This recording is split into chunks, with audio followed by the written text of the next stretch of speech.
이슬람 극단주의자들에 의한 테러가 잇따르는 프랑스 현지 상황 알아봅니다.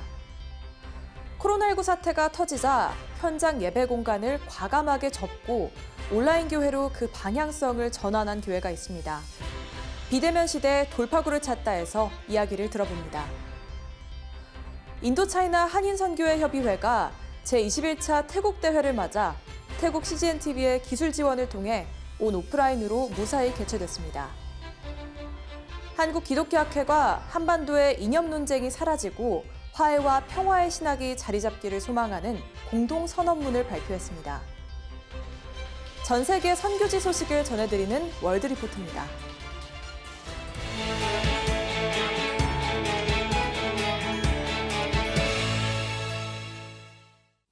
니스, 리옹 등 프랑스 남부 쪽을 중심으로 극심한 테러 사건들이 연이어 발생되고 있습니다. 강경 무슬림들에 의한 극단적인 테러인 것으로 알려지고 있는데요. 현지 상황 어떤지 프랑스 마르세유 최득신 특파원 연결해 소식 들어보겠습니다. 최득신 특파원, 연이어 테러가 발생하고 있는데 현지 분위기 어떻습니까? 이 사건은 2주 전 파리 근교에서 무하마드를 풍자한 만화를 대상으로 표현의 자유에 대한 수업을 한 중학교 교사 사무엘 파티인데요, 이름이. 그 교사에 대한 테러의 충격이 가시기도 전에 2주 만에 또 일어난 사건이라 정말 큰 충격에 쌓였습니다. 프랑스 국민들의 마음은 정말 충격에 휩싸여 있고, 그래서 어떻게 말을 할 수 없는 그런 표현할 수 없는 어려움을 지금 겪고 있는 상황입니다. 에마뉘엘 마크롱 프랑스 대통령의 강경책이 테러에 더 불을 지폈다는 분석도 있던데요. 3명의 죽임을 당한 테러 사건은 성당 안에서 일어난 사건이어서 오늘 또 방송을 보면 언론에서는 종교에 대한 전쟁을 했다라는 표현을 사용하고 있을 정도로 국민들도 언론들도 아주 매우 분개하고 있는 상황입니다. 이번 사건으로 이슬람에 대한 감정과 이해는 더 안 좋아졌고 모스크에 돌을 던지거나 좋지 않은 낙서를 하는 일들도 많이 일어나고 있는 것을 방송을 통해서 지금 듣고 있습니다. 프랑스는 무슬림에 대해 열려있는 나라 아닙니까? 그런데 이런 테러와 극단적인 일들이 왜 일어나는 걸까요? 강한 이슬람 국가인 북부아프리카, 그러니까 알제리와 튀니지, 모로코 같은 나라죠. 이 나라는 지중해를 사이에 두고 프랑스와 마주보고 있습니다. 프랑스는 북부아프리카를 수백 년 동안 식민지했었고 그 기간 동안에 또 2차 대전을 거치면서 많은 북부아프리카 사람들이 프랑스에 거주하며 자리를 잡기 시작했습니다. 여전히 강한 무슬림들도 상당히 있습니다. 표현의 자유나 인권을 종교보다 중요시 여기는 프랑스에서 이들을 자극할 만한 일들은 얼마든지 발생할 확률이 있지요. 근데 이제 북부아프리카에 그런 극단적인 무슬림들이 많이 거주하고 있는 프랑스에서 이럴 때마다 테러를 할 수 있는 소지가 많이 있는 것입니다. 프랑스는 이슬람을 허용하지만 그들이 가지고 있는 성향은 이슬람에 거스르는 일이 생길 때 이런 일들을 일으킬 수가 있는 거죠. 네, 현재 긴장도가 매우 높겠습니다. 한 2년 전의 이야기입니다. 시리아 전쟁이 좀 수그러들 경에 IS 대원들이 상당히 많은 인원들이 마르세유로 복귀를 했습니다. 근데 그들이 이곳에서 모스크에서 이제 우리식으로 보면 예배를 드리는 거죠. 예배를 드릴 때 이맘이 공식적인 설교 시간에 이런 이야기를 했습니다. 그 IS 대원들에게 여러분들은 이곳으로 왔지만 이곳에서 다시 이슬람을 위한 성전을 시작하십시오. 이런 설교를 한 거죠. 이 설교가 경찰들과 발각이 되었고 6개월간 모스크가 폐쇄당한 일이 있었습니다. 그만큼 무슬림에 대한 그 긴장이 많은 편이고 프랑스 정부에서도 이런 상황을 알기 때문에 모스크에 대한 감시를 많이 하고 있는 편입니다. 프랑스가 이슬람에 대한 강경책을 발표했지만 무슬림들의 이주를 막는다거나 하지는 않습니다. 난민들 중에 정말 강한 무슬림들이 많이 들어오고 있지만 정부가 발표한 이슬람에 대한 강경책과는 다른 면에 속한다고 할 수 있습니다. 코로나19로 인한 2차 봉쇄령이 오히려 극단적인 갈등을 막는 방책이 되고 있다면서요? 현재 코로나 바이러스로 인하여 10월 30일부터 12월 2일까지 두 번째 전국 봉쇄령이 시작되었습니다. 어떻게 보면 현재 봉쇄령이 잘 되었다는 생각이 들긴 합니다. 왜 그러냐면 이 봉쇄령 때문에 또 모스크나 이슬람 무슬림들과의 그 마찰과 그 만남이 훨씬 줄어들 수 있기 때문에 그렇습니다. 그러니까 사건 사고도 공세령 때문에 많이 줄어들 수 있다는 것이죠. 네, 긴장도 높은 프랑스 현지에서 건강하시길 기도합니다. 오늘 소식 고맙습니다. 코로나19로 온라인은 익숙한 예배 공간이 됐는데요. 예배 송출로의 온라인 활용만이 아닌 온라인 그 자체가 교회 공간이 될 수 있을까요? 현장 예배 공간인 예배당을 정리하고 온라인 교회로 그 형태의 방향성을 전환한 교회를 비대면 시대 돌파구를 찾다 기획 시리즈에서 만났습니다. 매주일 오전 11시 헌금 시간 말씀 봉독, 설교는 물론 찬양과 기도, 축도까지 온라인이라는 방법을 취했을 뿐 예배의 모든 순서는 현장 예배와 동일합니다. 댓글로 올라온 은혜의 고백들을 함께 나누며 교제하는 시간도 이어집니다. 총신대 학교를 졸업하고 군목으로 사역했었던 카타콤 교회 양희삼 목사는 코로나19로 현장 예배를 드릴 수 없게 되자 장소를 정리하고 온라인 교회로 그 방향성을 바꿨습니다. 매일 모여야 된다 이런 생각은 별로 없었기 때문에, 왜냐하면 신앙은 삶이다. 신앙은 우리가 어떻게 삶을 살아내야 되는가에 훨씬 더 초점을 두어서 실은 예배를 주일에 한 번 드리고 또 방송하고 나머지는 장소를 좀 빌려주고 이 정도밖에 사용을 못했죠. 그런데 월세는 한 250만 원 넘게 들어가고. 주일 저녁 8시에 진행되는 줌을 통한 온라인 성경 공부는 성경 공부 이상의 의미를 갖습니다. 성경 공부를 통해 삶의 예배자가 되고 교회 구성원이 되고 양육의 리더가 되겠다고 결단한 성도들이 모이고 있기 때문입니다. 방송을 들으시고 예배를 어찌 보면 참여가 아니라 예배를 그냥 듣는 것일 수도 있어요. 그런 분들은 그냥 청취자로 계신다면 성경 공부를 하는 시간을 따로 만들어요. 그 목적은 교회의 멤버가 되고 그리고 이제 그분들이 양육을 통해서 소그룹 리더가 되고. 온라인 교회로 전환된 지 1년여가 돼가는 시점, 성도들도 기쁘게 예배에 참여하고 있습니다. 질문을 할 수 있고 못 만난다 뿐이지 할 수 있는 건 다 하더라고요. 그런 것들이 다 자유롭게 이루어지니까 사실은 온라인이기 때문에 약간 은혜 넘치지 않을 것 같잖아요. 근데 그렇게 되더라고요. 물론 함께 현장에서 직접 만나서 교제하고 싶은 마음들이 성도들 안에서 자발적으로 일어나고 있습니다. 세례와 성찬 등에 있어 아직 정립되지 않은 문제들도 앞으로 해결해야 할 과제입니다. 무조건 온라인으로만 하는 건 좀 또 그것도 다 찬성하진 않아요. 그러니까 한 달에 한 번 정도는 모였을 때 세례가 가능할 수 있으니까. 세례를 받아야 할 분들은 오프라인에서 만나서 세례를 주고 그것이 예배를 통해서 중계가 되면. 코로나19 대유행이라는 어쩔 수 없는 상황이 만든 변화였지만 양 목사는 이 시대에 꼭 필요한 사역이었다고 힘주어 말합니다. 이제 교회의 개념이 시대가 바뀜에 따라 조금씩 바뀌어가고 있어요. 같은 주제나 같은 관심을 가진 사람들이 모여서 교회를 이룬다는 거죠. 당시에 가난한 성도들이 지금도 여전히 많지만 예배라도 드리게 해야 하고 그것이 온라인이든 어떤 형태로든 예배라도 드리게 해야 되지 않겠느냐라고 하는 필요와 항상 동시대적인 사역이 필요하다고 생각을 했었어요. CGN투데이 김현정입니다. 계속되는 코로나19로 인해 많은 선교지의 선교 활동이 위축되고 있는데요. 이런 어려움 가운데 태국 CGNTV의 기술 지원을 통해 제21차 인도차이나 한인선교회 협의회 태국대회가 무사히 개최됐습니다. 태국 CGNTV에서 전해온 소식 박현규 기자가 보도합니다. 태국 나콘 바톰주에 위치한 리조트입니다. 한국 사람들이 밝은 모습으로 사진을 찍고 있는 이곳은 제21차 인도차이나 한인선교회 협의회 태국대회 현장입니다. 코로나19 방역을 위해 마스크 착용 및 손 세정은 물론 온도 측정과 명단 작성도 꼼꼼히 합니다. 함께 찬양하고 예배하는 이들은 태국 땅의 복음 전파를 위해 쉼없이 달려온 한인 선교사들입니다.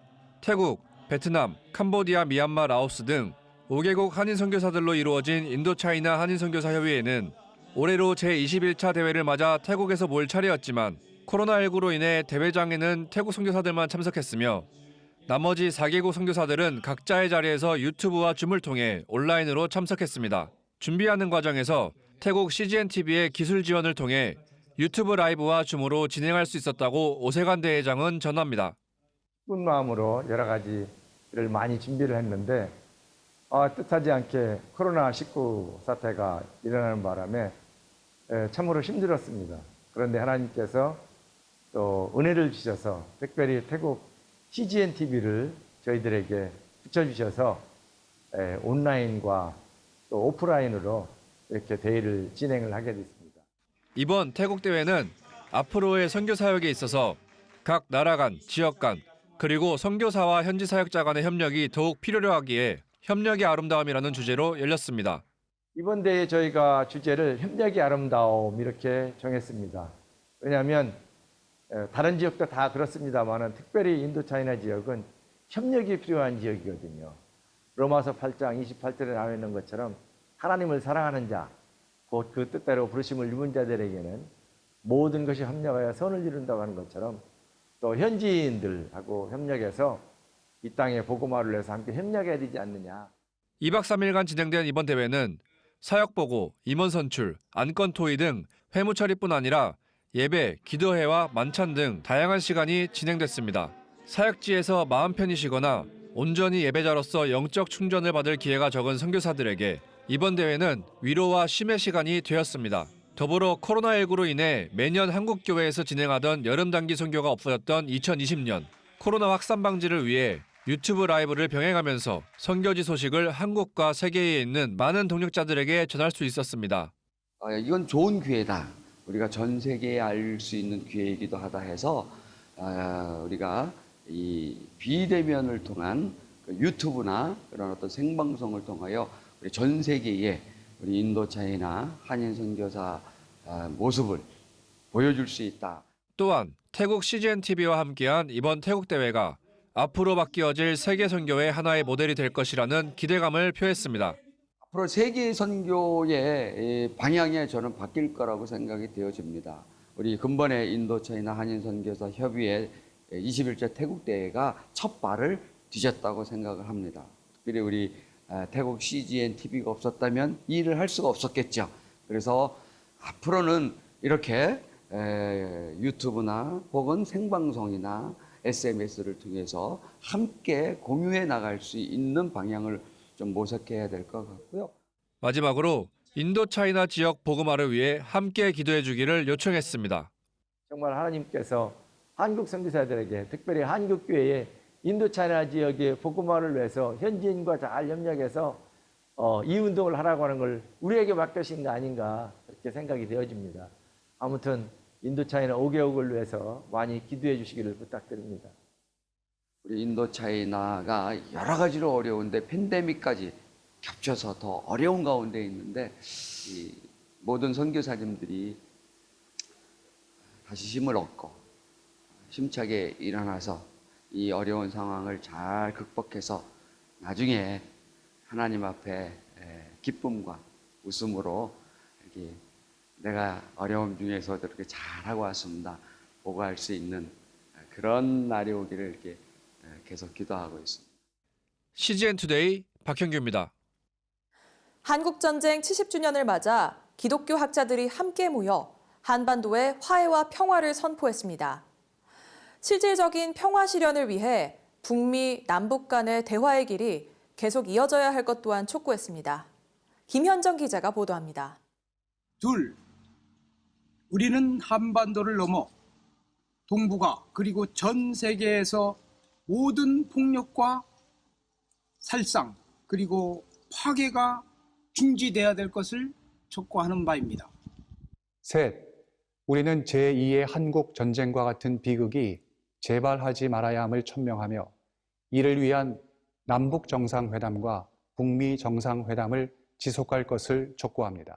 한국 기독교계 14개 기독교 학회 소속 2천여 명의 학자들이 최근 열린 기독교 학회 정기 학술 대회에서 이 같은 내용을 담은 7개 조항의 한반도 평화 공동선언문을 발표했습니다. 선언문에는 한반도의 비핵화와 남북 양측의 실제적인 평화 증진, 남북 이산가족 상봉의 제도화에 대한 염원 등이 담겼습니다. 또한 소모적인 이념 논쟁을 끝내고 경제적, 인적, 인도주의적, 종교적 교류를 남북이 함께 활발하게 이어가야 할 것이라고 촉구했습니다. 네, 우리 14개 학회 회장님들을 대표해서 한국기독교학회 2,000명의 회원들이 평화 공동 선언문을 낭독하였습니다. 우리의 선언, 우리의 고백, 우리의 희망이 이 한반도에, 한국 사회에, 한국 교회에, 한국 민족 위에 이루어지기를 간절히 소망합니다. 이번 학술대회는 한국전쟁 70주년을 기념해 한국전쟁 70주년, 상처와 절망에서 희망을 말하다를 주제로 열렸습니다. 학술대회에서는 역사적 순교자인 손영원 목사의 사랑과 용서라는 신앙 고백과 서기훈 권오창 목사의 생명사랑의 삶이 소개되며 한국 기독교가 나아가야 할 방향성을 함께 모색했습니다. 오늘 우리가 서 있는 이 자리가 여전히 한국 전쟁 70년의 그 아픔을 간직하고 있다는 그 현실을 우리가 냉정하게 목도하면서 과거와 현재와 미래를 품고 치유하고 이끌어가는 CGN 투데이 김현정입니다.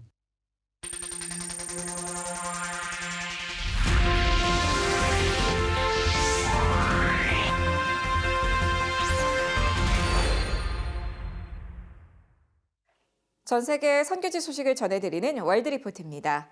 오늘은 이스라엘과 중동 소식 전해드리는 인사이드 이스라엘입니다. 이스라엘의 코로나19 2차 유행이 4주간의 봉쇄령의 끝에 진정되고 있습니다. 9천여 명에 이르던 1일 신규 확진자 수가 2천여 명으로 급격히 감소하면서 봉쇄령이 일부 해제됐습니다. 완전한 봉쇄 해제는 한 달여 후에 허용될 것으로 보입니다. 한편 이스라엘군이 의료진을 돕기 위해 병원 주차장을 코로나19 병동으로 개조했습니다. The purpose of the operation is to assist the state of Israel in dealing with the coronavirus. We are actually generating more hospital beds. 아랍에미리트, 바레인이 이스라엘과 역사적인 평화협정을 맺은 데 이어 사우디아라비아가 이스라엘과 관계 정상화를 할지 국제사회에 관심이 집중되고 있습니다. 마이크 폼페이오 미국 국무부 장관은 사우디아라비아에 이스라엘과의 관계 정상화를 호소했습니다. Consider normalizing its relationships as well. We want to thank them for the assistance they've had in the success of the Abraham Accords so far. 사우디아라비아는 최근 이스라엘 여객기에 처음으로 영공을 개방했습니다. I think that we are actually trending towards a dramatic development, a normalization, a full peace treaty between the Kingdom of Saudi Arabia and the state of Israel. I know that for many that seems premature and it seems even far-fetched. I think that is absolutely going to happen. 전문가들은 사우디아라비아와 이스라엘의 관계 정상화가 완전히 이루어지기까지 시간이 더 필요할 것으로 보면서 평화협정이 무슬림 세계에 어떤 영향을 미칠지 고려해야 한다고 밝혔습니다. 이스라엘에서 솔로몬 성전 시대의 것으로 추정되는 석회석 추가 발견됐습니다. 통곡의 벽 근처에서 발견된 추는 2셰켈과 비슷한 크기입니다. 셰켈 측정법은 제1성전 시대에 성전과 재물을 관리하는 세금을 걷는 데 사용됐습니다. 지금까지 CBN과 함께하는 월드리포트였습니다. 오늘의 단신입니다. 정부가 오는 7일부터 사회적 거리두기 체계를 개편해 5단계로 세분화한다고 발표했습니다. 교회에 대한 지침도 변경됐습니다. 생활방역 단계인 1단계에서는 좌석 한 칸 띄우기와 모임과 식사 자제 권고입니다. 1.5단계에서는 정규 예배 좌석수 30% 이내 인원 참여, 2단계에서는 좌석수 20% 이내 인원 참여가 주 내용입니다. 2.5단계에서는 비대면과 20명 이내 인원 제한, 3단계에서는 1인 영상만 허용됩니다. 기독교 소셜미디어 채널 교회 친구 다 모여가 성탄절을 위한 프로젝트를 진행합니다. 서울에서 젊은이들의 유동인구가 많은 2호선 홍대 입구역에 전광판을 올려 12월 한 달간 예수님의 생일을 축하하는 일러스트를 게시하는 것이 주 내용입니다. 교회 친구 다 모여는 2020에 얼어붙은 그날을 다시 예수님의 날로 만드는 것에 교계의 각 계층이 동참해 주시길 바란다고 전했습니다. 미국 노스캐롤라이나주의 대형 교회 중 하나인 월드 오버커머스 크리스천 교회가 코로나19 백신이 개발될 때까지 현장 예배를 중단한다고 발표했습니다. 앤디 톰슨 담임 목사는 최근 CBS 17과의 인터뷰에서 종교 모임으로 점점 더 많은 코로나 환자가 발생했다는 새 보고에 따라 현장 예배를 드리지 않겠다고 밝히며 전염병 한가운데서 목회할 방법을 찾아야 한다고 말했습니다. 동성결혼식 주례를 거부한 크리스티 스톡스 커버넌트 웨딩즈의 대표가 카운티의 성차별 금지법을 상대로 결국 승소했다고 크리스천 포스트가 최근 보도했습니다. 지난주 발표된 양측 합의문에는 스톡스의 회사는 공공 편의시설로 간주될 수 있지만 조항은 스톡스나 목회자에게 자신들의 종교적 신념에 반하는 결혼식을 열거나 거행하도록 강요하지 않는다고 명시했습니다. 세상이 멈춰도 복음은 멈출 수 없습니다. CGN투데이는 더 넓게, 더 지혜롭게 세상에 바로 서고자 하는 그리스도인들을 위한 눈이 되겠습니다. 시청해주셔서 고맙습니다.